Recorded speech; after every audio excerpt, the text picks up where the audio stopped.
നമ്മുടെ നാട്ടിൽ ഭർത്താവിൻ്റെ മരണശേഷം ഒരു സ്ത്രീ അനുഭവിക്കുന്ന വേദനയും പ്രയാസങ്ങളും ആരെങ്കിലും മനസ്സിലാക്കാറുണ്ടോ? മക്കളെ വളർത്താനുള്ള കഷ്ടപ്പാട്, ഭർത്തൃവീട്ടുകാരുടെ കുറ്റപ്പെടുത്തൽ, ഒരു സഹായത്തിന് പോലും ആരുമില്ലാത്ത സ്ഥിതി. തിരുവനന്തപുരം പൂവച്ചൽ സ്വദേശിനി അശ്വതിയും ഇങ്ങനെ കുറേ കുത്തുവാക്കുകൾ കേട്ടതാണ്. അങ്ങനെയാണ് 3 മക്കളെയും അമ്മയെയും കുട്ടി അവൾ ആത്മഹത്യ ചെയ്തത്. കൊച്ചിയിലെ വാടക വീട്ടിലെ ഒരു കുടുംബത്തിലെ 5 പേർ ജീവനൊടുക്കിയ സംഭവത്തിൽ ആത്മഹത്യാക്കുറിപ്പിലെ വിവരങ്ങൾ കേന്ദ്രീകരിച്ച് പോലീസ് അന്വേഷണം ഊർജിതമാക്കി.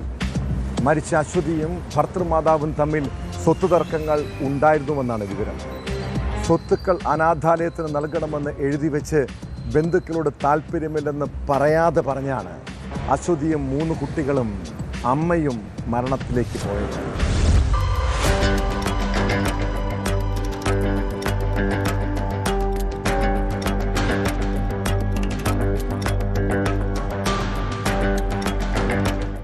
എറണാകുളം വടുതല ലൂർദ് ആശുപത്രിക്ക് സമീപം ഗ്രീൻ ഗാർഡൻ ലൈനിലെ വാടക വീട്ടിൽ ഒരു കുടുംബത്തിലെ 5 പേരെ മരിച്ച നിലയിൽ കണ്ടെത്തിയ സംഭവത്തിലാണ് ആത്മഹത്യാക്കുറിപ്പ് കേന്ദ്രീകരിച്ച് പോലീസ് അന്വേഷണം ഊർജിതമാക്കിയത്.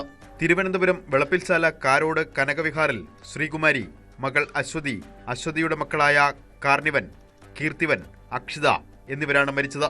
കൊച്ചിയിലെ പ്രമുഖ സ്വകാര്യ ആശുപത്രിയിൽ കുട്ടിക്ക് ചികിത്സ നടത്തുന്നതിനായുള്ള സൗകര്യത്തിനായാണ് 2 മാസം മുൻപ് ഇവർ എറണാകുളത്ത് വാടകയ്ക്ക് താമസം തുടങ്ങിയത്. കഴിഞ്ഞ ജൂലൈയിൽ അശ്വതിയുടെ ഭർത്താവ് ആത്മഹത്യ ചെയ്തിരുന്നു. ഇതിന് പിന്നാലെ അനുഭവിക്കേണ്ടി വന്ന കടുത്ത ഒറ്റപ്പെടലും മാനസിക വിഷമങ്ങളുമാണ് കൂട്ട ആത്മഹത്യയിലേക്ക് നയിച്ചതെന്നാണ് പോലീസിന്റെ പ്രാഥമിക നിഗമനം. ആത്മഹത്യാക്കുറിപ്പിൽ അശ്വതിയുടെ ഭർത്താവിന്റെ സുഹൃത്തുക്കൾക്കും ഭർത്താവിനും അയൽവാസികൾക്കുമെതിരെ ഗുരുതരമായ ആരോപണങ്ങളുണ്ട്. ഭർത്താവിന്റെ മരണശേഷം നേരിട്ട അവഗണനയും പീഡനങ്ങളും കത്തിൽ അക്കമിട്ട് നിരത്തുന്നു. സ്വന്തം വീടിനടുത്ത അയൽവാസികളുമായി നിലനിന്നിരുന്ന തർക്കങ്ങളെക്കുറിച്ചും കത്തിൽ സൂചനയുണ്ട്. കുറിപ്പിൽ പരാമർശിക്കുന്നവരിൽ നിന്ന് അടുത്ത ദിവസങ്ങളിൽ പോലീസ് മൊഴിയെടുക്കും. ആത്മഹത്യാ പ്രേരണ കുറ്റം നിലനിൽക്കുമോ എന്ന കാര്യവും പോലീസ് പരിശോധിച്ചു വരികയാണ്. വീടും സ്ഥലവും മറ്റു സ്വത്തുക്കളും അർഹതപ്പെട്ട അനാഥാലയത്തിന് വിട്ടു നൽകണമെന്നാണ് അശ്വതി കുറിപ്പിൽ ആവശ്യപ്പെട്ടിരിക്കുന്നത്.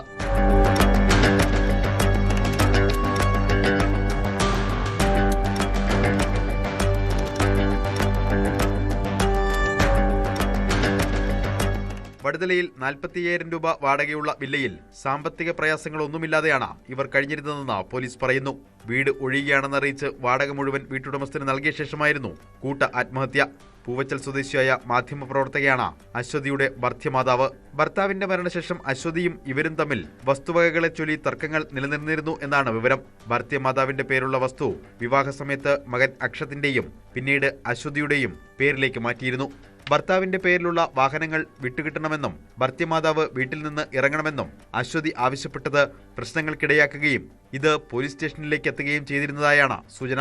ചികിത്സാപരമായ പ്രയാസങ്ങളാണോ അതോ കുടുംബ പ്രശ്നങ്ങളാണോ കടുങ്കയിലേക്ക് നയിച്ചതെന്നതിൽ വ്യക്തത വരുത്താനാണ് പോലീസിന്റെ ശ്രമം. അതേസമയം സാമ്പത്തിക ബുദ്ധിമുട്ട് കൊണ്ടാണ് മൃതദേഹം ഏറ്റുവാങ്ങി തിരുവനന്തപുരത്തെത്തിക്കാൻ സാധിക്കാത്തതെന്നാണ് ഇവരുടെ അടുത്ത ബന്ധുക്കൾ പറയുന്നത്.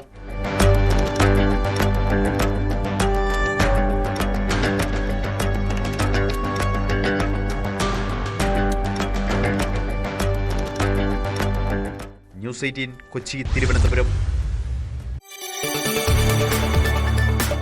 കൂടുതൽ വാർത്തകൾക്ക് news 18 Keralam YouTube channel subscribe ചെയ്യുക.